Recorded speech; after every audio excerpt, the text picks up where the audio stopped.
નમસ્કાર દર્શક મિત્રો, તાપી જિલ્લાના સમાચારોથી અવગત કરાવતું સમય ક્રાંતિ ન્યૂઝ બુલેટિનમાં વિગતવાર સમાચારો નિહાળો.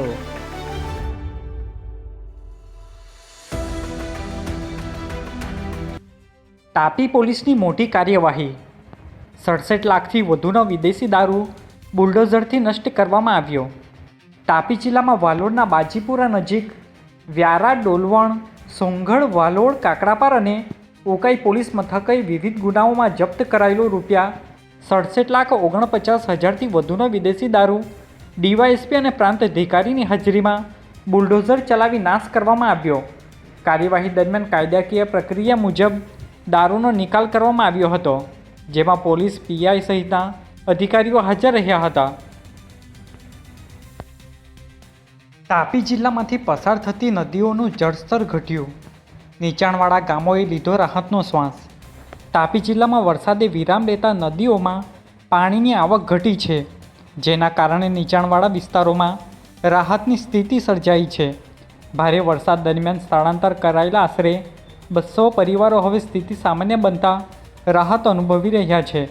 તો બીજી તરફ ઓવરટોપિંગના કારણે રસ્તાઓ બંધ કરાયા હતા, તે હવે ફરી શરૂ થયા હોવાની માહિતી પ્રાપ્ત થઈ છે. જિલ્લા સેવા સદનના હોલમાં કલેક્ટરની બેઠક. આંગણવાડીના બાળકોના પોષણ અને આરોગ્ય પર ખાસ ધ્યાન. તાપી જિલ્લા કલેક્ટર દેવ ચૌધરીના અધ્યક્ષસ્થાને આંગણવાડીના બાળકોને પોષણ અને આરોગ્ય અંગે સમીક્ષા બેઠક યોજાઈ હતી. બેઠકમાં બાળકના પોષણ સ્તરમાં સુધારો, નિયમિત વજન ઊંચાઈ ચકાસણી, મેડિકલ સ્ક્રીનિંગ તેમજ આરોગ્ય વિભાગ અને ICDS વચ્ચે વધુ સારું સંકલન સુનિશ્ચિત કરવા જરૂરી સૂચનાઓ આપવામાં આવી હતી. જિલ્લા વિકાસ અધિકારી સહિત સંબંધિત વિભાગના અધિકારીઓ ઉપસ્થિત રહ્યા હતા. તાપી જિલ્લામાં લેપ્ટોસ્પાયરોસિસ અટકાવવા આરોગ્ય વિભાગનું જાગૃતિ અભિયાન.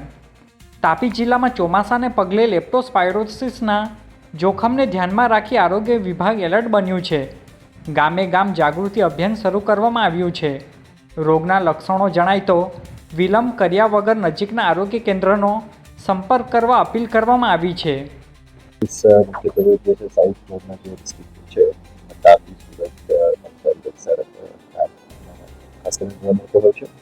અને લેપ્ટોસ્પાયરોસિસમાં જોઈએ તો એ મુખ્યત્વે જે લેપ્ટોસ્પાયરી બેક્ટેરિયાથી થાય છે અને ઇન્ફેક્ટેડ જે છે એનિમલ્સના જે છે મૃતોના કોન્ટેક્ટમાં આવવાથી થતો હોય છે. અને ખાસ કરીને ચોમાસાની અંદર જે છે જ્યારે પ્રજાજનો કામ માટે જતા હોય ત્યારે આના ચાન્સીસ થવાના જતા હોય છે. અને એમાં લક્ષણોમાં જોઈએ તો ખાસ કરીને તાવ આવવો, પછી ઉલટી થવી, મસાલા થવું, આ બધા એના મુખ્ય લક્ષણો છે. અને ઉચ્છલ પોલીસનો માનવતાભર્યો પ્રયાસ. ખોવાયેલા મોબાઈલ મૂળ માલિકોને પરત આપવામાં આવ્યા. તાપી જિલ્લાના ઉચ્છલ પોલીસ સ્ટેશન દ્વારા 13 તુચકો અર્પણ કાર્યક્રમ અંતર્ગત ખોવાયેલા મોબાઈલ શોધી કાઢી અરજદારોને પરત સોંપવામાં આવ્યા. લાંબા સમય બાદ પોતાનો મોબાઈલ પરત મળતા અરજદારોના ચહેરા પર ખુશી જોવા મળી હતી. કાર્યક્રમ દરમિયાન PSI સહિતના પોલીસ અધિકારીઓ ઉપસ્થિત રહ્યા હતા. વાલોડમાં 2 ઘરોના આધાર છીનવાયા. સરકાર તરફથી સહાયનો સંવેદનાસભર હાથ. વાલોડના દોડકિયા ફળિયાએ નદીમાં તણાઈ અકાળે જીવ ગુમાવનાર સ્વ નીતેશભાઈ દિલીપભાઈ ચૌધરી અને સ્વ કમલેશભાઈ ખંડુભાઈ ચૌધરીના પરિવારજનોને સ્થાનિક ધારાસભ્ય મોહનભાઈ ઢોડિયાના હસ્તે સરકાર તરફથી ₹8 લાખની આર્થિક સહાયના ચેક અર્પણ કરાયા. દુઃખની આ ઘડીમાં પરિવારોને સાંત્વના પાઠવી સરકાર તેમની પડખે હોવાનો વિશ્વાસ અપાયો. છલકાયો ઐતિહાસિક ડોસવાડા ડેમ. આકાશી નજારાએ મન મોહી લીધું. સોંગઢ તાલુકાના ડોસવાડા ગામે આવેલ ઐતિહાસિક ડોસવાડા ડેમ ભારે વરસાદ બાદ છલકાઈ ગયો છે. ડેમ ઓવરફ્લો થતાં ખેડૂતો અને પશુપાલકોમાં ખુશીની લાગણી જોવા મળી રહી છે. ડેમના મનમોહક આકાશી દ્રશ્યો સામે આવતા કુદરતી સૌંદર્ય પણ ખીલી ઉઠ્યું છે. વ્યારા તાલુકાના ખોડતળાવ બેડકુવા દૂર માર્ગ ફરી શરૂ. ધોવાયેલું નાળું તંત્રએ તાત્કાલિક રિપેર કર્યું.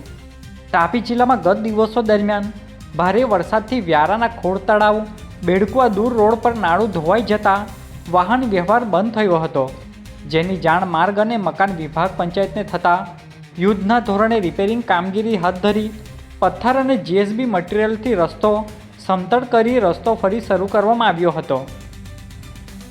આજે બુલેટિનમાં બસ આટલું જ અને સમય ક્રાંતિ ન્યૂઝ ચેનલને લાઇક, શેર, કોમેન્ટ્સ અને સબસ્ક્રાઇબ અવશ્ય કરી લેશો, જેથી કરી તમને તાપી જિલ્લાના સમાચારોની અપડેટ મળતી રહે. અને મને રજા આપશો. આભાર. જય હિન્દ, જય ભારત.